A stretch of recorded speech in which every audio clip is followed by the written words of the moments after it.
And AI is amazing at doing that. That's why it's so good in businesses. That's why it's so good in these. I'm Jordan. I'm the founder of Takara AI. We focus on building massive and very small AI machine learning applications, as well as steering the strategy of AI with many of our clients and businesses.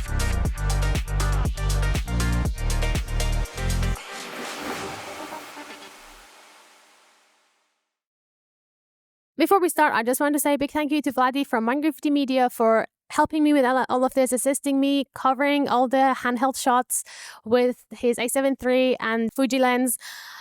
Actually looks amazing. I can't wait to show you all at the end of the episode. So definitely make sure to stay and watch it. Enjoy the rest of the podcast. Jordan is great, so I hope you enjoy it. So welcome to the Untitled Podcast. The reason this came about was because there's a lot of bullshit out there about AI and a lot of information that doesn't really help you. So what we did was to ask the community, specifically Jordan's community, of what questions they have from beginner to expert. And also I did a bit of digging on Google, trying to figure out what the public is saying and what are they asking about AI. So we're calling this series Demystifying AI because there's a lot of, as I said, crap out there that doesn't make any sense. So I'm going to start with the questions. First of all, I'd probably ask you to introduce yourself, please. Sure. I guess I'll speak directly to the camera. My name's Jordan Legg. I'm the Chief AI Officer for Takara AI. I look after the research side, the application development, and do most of the Python coding in deep learning. So I've had 5 years experience in this so far. It's been a great journey, and of course AI is a huge topic right now, so I'm just very lucky to answer other people's questions. Yeah. Great. So I made a game out of this. Okay. Just to make it interesting. Sure. So you have 5 lives. 5 lives? Yes, you have 5 lives. Yeah. And there's about 17 questions here. Technically, there's 15 questions plus 2 bonus questions in case if you lose your lives. Okay. You have 30 seconds to answer each question. Okay. I have no way of counting that, so we will know at the end if you've done it right when I do editing. I understand. Okay. If you do come through the end and you still have lives and you haven't lost, I'll be giving you and your whole team keychains. Customized keychains. Okay, there's a lot to wait for here. I didn't realize. Okay, great. Okay, I'm excited. Okay, so we'll start with the first question. What is the future of independent publishers in AI-dominated content world? I think it's going to be very difficult. I think they need to get with the program or get off the horse. I think they will take the money from places like OpenAI and maybe continue to exist. We'll see. That was quick. Nice one. For now, you're going forward very well. Still got 5 lives. How can we ensure AI systems stay aligned with human values? That's a great question. I think by spending more time with employees and with people and spending a huge amount of time in the alignment space to make sure that AI aligns to their values and their company rather than just somebody else's. Nice one. Can AI understand tone and sarcasm in speech? No, of course it can. As long as you give it the examples to follow, it can follow along with you. Is it doing currently? Is it following currently? Yes, you can do it currently. Wow, that's really cool. Can you give me an example? ChatGPT or Claude, you can give it sarcasm. It will understand you 100%. Wow. I've asked AI to simplify some of the questions because some of them were very long. What they actually asked was, are the environment benefits of AI outweighing the costs of running the systems? AI is very expensive, especially large language models. The problem is that there's many factors to this. First of all, hardware considerations as well as the software optimizations. I just can't tell you if it's going to be better in the future. We hope, but then they could make the models bigger. And so it goes back to that question. I think AI should be focused on what it can do for us, and we have a much better chance of making environmental differences in other areas. I like that. Thank you so much. I didn't understand this one because I don't know much about machine learning. Sure. What would you ask an AGI with no restrictions? What is the meaning of life?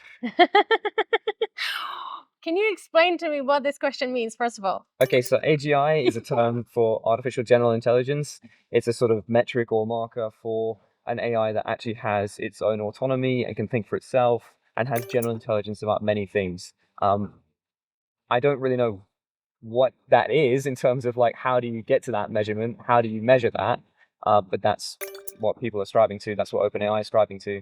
That's what Anthropic's striving to. Many companies striving to do that. Amazing. What I actually said was, we get a credible AGI claim tomorrow. You get one prompt with one follow-up question, max 500 tokens input, 10K output, no safety checks. I don't know exactly what they meant by this. Sorry. Can you understand this? So you got maximum 500 tokens. Okay. No safety checks. So basically what you're saying is like, it's a completely raw model, pure intelligence, and you've got 500 tokens to ask it anything you like. I'll probably ask, how do I steal popcorn from Cineworld and get away with it? So why different answers for these two? Because I guess that was like the simplified version of it. Well, because the more complex question had constraints on it. I see. Right, so, you know, constraints, and also said that it had no safety barriers on it. So, of course, when you say no safety barriers, you're going to ask it something that you wouldn't need the safety barriers for, right? So that's why you always ask, you know, is it going to give me an answer to, I don't know. Oh, stealing. Like steal some popcorn and get away with it, because you get some quite funny answers with that. I would like to know what that is. Exactly. Yeah. So can you tell people that don't know what tokens are? What are they? So what does he mean by 500K tokens and 10K tokens output? Okay, so a token is a digital representation of a word, or a string, like a comma or a punctuation, or it could be a word like and or the, or it could be a whole sentence, it could be a bit of code. It's a representation for data entered into a model and exited from a model, and there's usually a tokenizer involved with that, which tokenizes that data into tokens, and there's usually a vocabulary, like a big dictionary of token IDs and their relation to what token that is. So that's what tokens are. Great, thank you so much. No That was a great answer. Thanks. Like, I know. What are the top 3 misconceptions about implementing AI in an organization, and how can they effectively be addressed? I think the biggest misconception is that it's going to be very fast and very easy to implement AI, and I don't think that it is fast or easy to implement AI in the right way to do real measurable change. You know, using ChatGPT and using Claude just to do a few productivity things, I think is great. But if you really want to make measurable change, there are huge barriers to entry, like data access and where the data is and getting it together, and also infrastructure and loads of technical debt which organizations have, where they haven't digitized their business already. And I think that's probably where a lot of the work has to be done to enable people at work to onboard AI. I like that. That was really cool. I don't know if you like hit the 30 seconds there, but we'll see. I got 5 lives. Let's see how many I have left. So to what extent do you think we have social, moral, ethical responsibilities to take care of AI and the way we interact with it online and use it? I think we have a huge responsibility to it. I think if left unchecked, AI could be something that we can't control. We don't want that, right? It's built by us, it's built for us, and so we have a moral obligation to moderate it in that way. Thank you so much. What is like Takara doing for this specifically? Oh, well, we have a lot of responsible AI stuff. Actually, this first 2 quarters of our company's being is all around responsible AI. We have an ethical AI statement, as well as whenever we do generative AI, we like to have a lot of alignment baked into that to make sure that what we're building is transparent and aligns to the core values of our clients and the people that use that. Thank you so much. Should we have tools to keep AI transparent and explainable? Of course. Yeah, we should, in both training and inference. So in training, we want to have tools that give us great access into the model, see what it's doing, why it's making those decisions. And inference, we need really great tools to do citations. I know OpenAI just put in citations for how it got to that answer, if you give it knowledge, as well as many other things, like Perplexity does the same thing, so that you have an idea of how it came to that decision, which I think is important for people to understand how things are done in the model. Yeah, of course.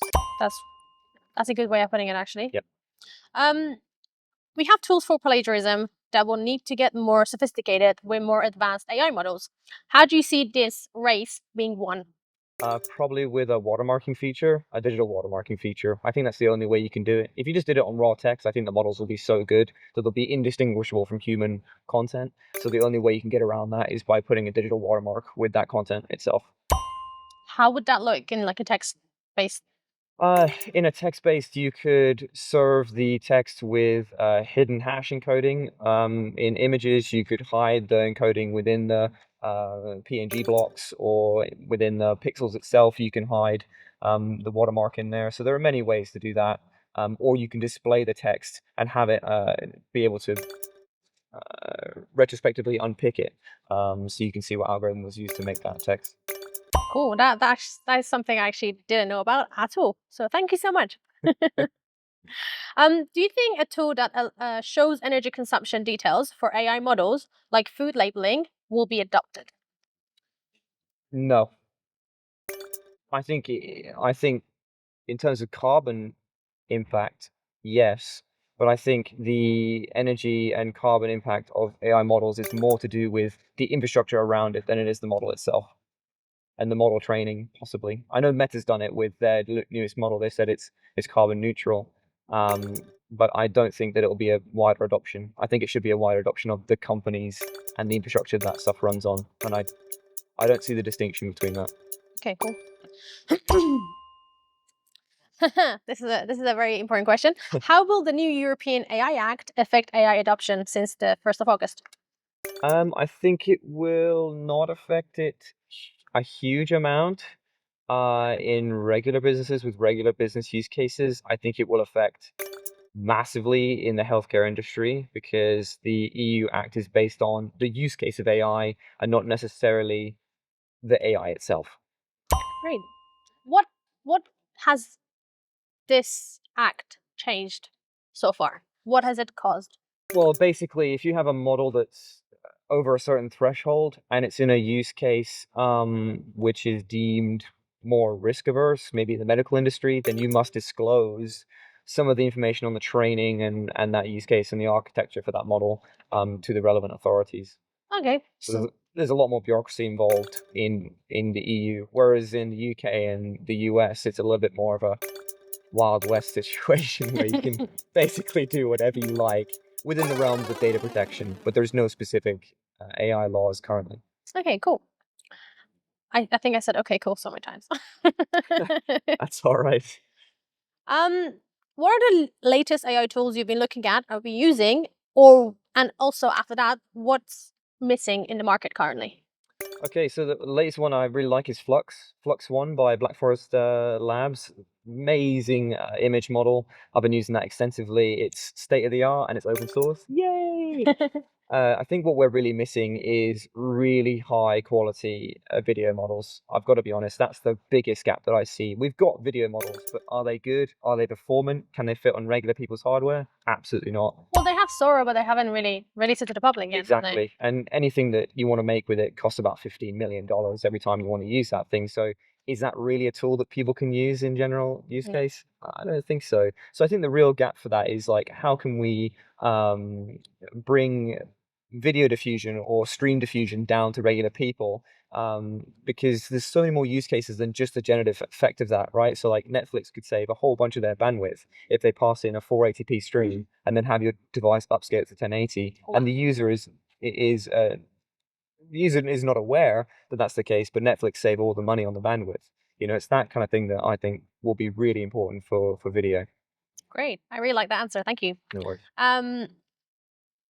Actually, kind of going back to that, Sure. I had one more question for you. Sure, yeah. You said something about open source, and I don't have this question here, so I Yeah. thought it would be good to answer that. Yeah. What does open source mean? Well, open source means that the entire code base is freely available to see. And that is different from OpenAI, where we have no idea what the architecture is. We have no idea of the training data. We have no idea of the weights. We have no idea of the biases. We have no idea of anything. In the AI scene, it's a little bit more difficult because people say there's open weights, not open source. So you can see the weights and you can use the weights, but you can't see the training data or any of the validation splits or anything like that. So in AI, we say open weights quite often because very few models are really open source. What models are open source right now out there that we're using on a day-to-day?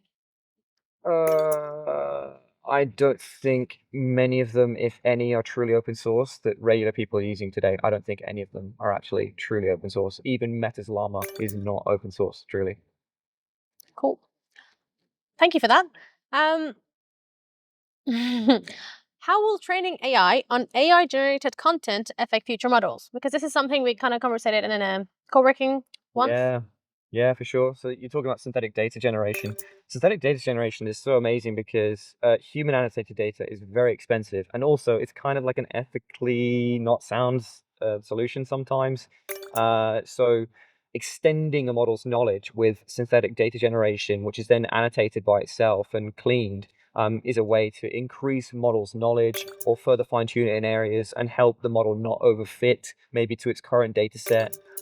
So synthetic data is really, really great. And in some cases, some people might say synthetic data is all you need. What is artificial intelligence? Oh, wow. Okay, so artificial intelligence is really just a replication of the human brain a little bit. It's an artificial neural network. That's what it is. It's designed to make decisions or predictions. That's all it's designed to do. It's just layers of neural networks together to make predictions. What do you mean by predictions compared to generating? Well, in terms of LLMs like ChatGPT, you're talking about next token prediction or next word prediction. So if you have a sentence, it's predicting what the next word should be in that sentence. Or if you have a stock market, it's trying to predict if the stock will go up or down over a specified period of time. So AI is designed to do predictions, and some of them are very good predictions, like OpenAI. Their ChatGPT is a very, very good model and predicts the answers very, very well. We predict things sometimes as well. Like, do I predict that I can get up early in the morning? No. So that's what AI really is. Yeah. Do I predict that your glasses are going to come out nice in the end? AI predicted that quite well. Yeah, they did. Yeah, they did. It does look They did. They did. good. How does AI work? How does AI work? Okay, so it's basically math. It's a statistics machine. You train it on a set of data. So just like a human baby might learn to walk, that's how you train AI. You show it how to do something, it retains that knowledge, and then once it's in an inference point where you ask it to do things, it can then use its trained knowledge to then make those predictions, right? That's how AI works. You train the model, and then that model that you've trained can make those predictions for you, just like you would a human. Wow, that is crazy. So, sorry. The last two questions are your bonus questions, and they're more personal questions. Okay. One of them is actually from yourself, Ah, but one's from me. So I'll ask the one from me first. okay. So you, before starting Takara, you had IA. Yeah, of course. What made you decide to close IA and start a new company? You know what? I don't know. I had a period between that where I thought I might join the corporate landscape again. I wasn't super happy with that idea, so decided to go down the path of starting a new business. IA was a great time. I felt like I wanted a change of scenery. That's all I can really say about that. It wasn't really something I thought about a lot, but it's something that I felt like I had to do. Nice one. Last but not least, your own question to yourself. Why did I choose to go into starting another company when it's just easier and less stressful to get a job? Yeah, literally almost on the same vein. It's like, sometimes I would feel like it would be so much better just to go and work at the co-op. Or just, I don't know, do a normal job where I don't have to think so much. But then again, there's so many great things about working for yourself or working with like-minded people, and getting to do what you love every day. I think, the grass is always greener, man, and I'm enjoying it right now. Yeah. So why? You Why? never actually answered the why. Why? I don't know. Maybe I have an addiction to. Well, it's very difficult. I've worked for myself for almost 7 years now, so yeah, I don't know if I would really work well in a corporate environment. It's very difficult as well. I like to iterate quickly on technology and on things and move fast, and a lot of corporate environments don't allow that to happen, because the risks are a lot higher. And with a startup, you can really push the risk, as long as you have great mitigation. And I think that's where some of my strengths come in, is knowing when to push the envelope and when to not do that. And I feel like starting your own business and running it that way is something that I feel like I do relatively well. And I don't think I'd have a good time doing that in a corporate environment at all. So I think that's why. Thank you for that. Thanks. Is there anything else you want to add to all these questions? Because these were all the questions from your community, our community, and thanks to Google and ChatGPT. I mean, all I'd say is, if you haven't tried some of these large language models, go and try them, especially Claude 3.5. That is a fantastic model.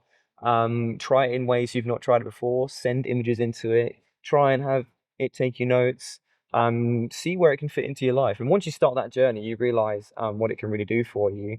And if at work you're finding that there's a particular use case that you think that AI could really help with, give us a call. give us a ring. I love how you added that shout out at the Well, end. of course, I got always selling. Mark Cuban would be happy with me. So yeah, I would say, look, just give it a go. It's gonna be a very interesting time over the next 5 years. I can't tell you where it's gonna go. I can't tell you what it's gonna be, but it's gonna be a very interesting time over the next 5 years on how the world gets changed from using AI and from changing significantly. And I think there's going to be areas where people think AI will change and it won't change significantly. I think the government is probably one of those where I think they want to do a lot of work, but it's going to be quite slow, I can imagine. So yeah, I think that's the only thing I can really add. Just get out there and just try it. Play around. Yeah, just play around with it. That's what it's supposed to be fun, right? There's lots of fun things: image generation, video generation, chatting with ChatGPT. Getting it to choose your glasses, getting it to do. The next one is outfits. I think I'm going to do is like take a picture of all my clothes and say, what am I wearing today? We go iterate. Yeah, these are all my clothes. What do you suggest? I know, we're getting closer to a personal assistant, I think, which would be kind of cool. That'd be cool to trial that. Like personal shopping assistant would be quite cool. Like, look at my clothes. What do I need? I think personal assistant in just general, like the amount of times I've been wanting to do stuff in the car. Like I've been wanting to just think like I'm doing a model selection for this client. Can you just help me think through this process, do this thing? Like Stark. Yeah, you know what? Can you help me with this thing? Pretty much. That's the way that I that's the way my thought pattern is in my head. So I'd like to be able to have that. And we're seeing technologies that I think can add up to end up be something like that. Like, if you combine Kayatai's voice model with OpenAI's language model, and you combine that with a statistical model for doing predictions on scheduling, and if you combine that with image models and video models for great encoding, so you can send it information or it can see the world around you, and great encodings for audio, and you combine all that together, and you have something that has insane knowledge, can chat to you very quickly, and can see the world and train on the context around you. So I'm seeing the pieces come together. The hard part's smashing all that together. But if I get some free time, I'll give it a go. See what happens. Let us know when you make a personal assistant. I would like to be the second user. You'll be the first person to call, for sure. For sure, if I finish it, yeah. Well, if you finish it, that means it's already started. Well, I had my first version on ChatGPT. You know that. Yeah, of course. I had my first version. Can I please have that?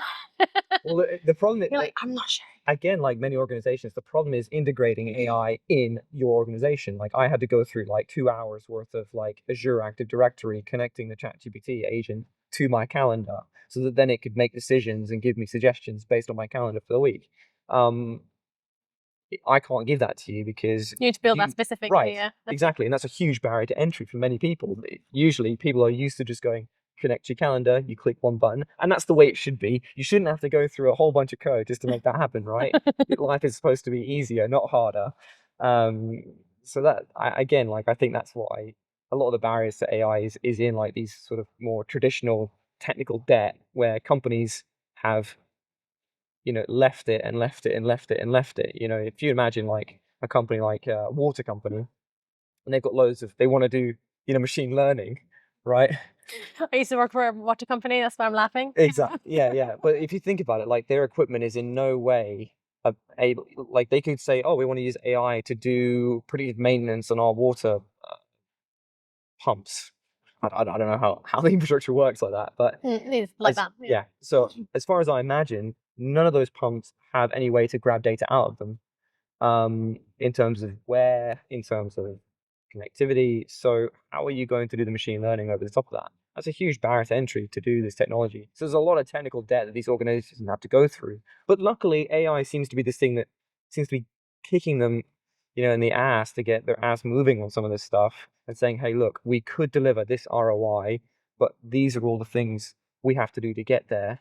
And it's finally sort of like a little kick to get people moving on that space and not put it off. Because in the UK especially, we're very good at putting off infrastructure investment in both companies and in local government. I agree on that one. Yeah.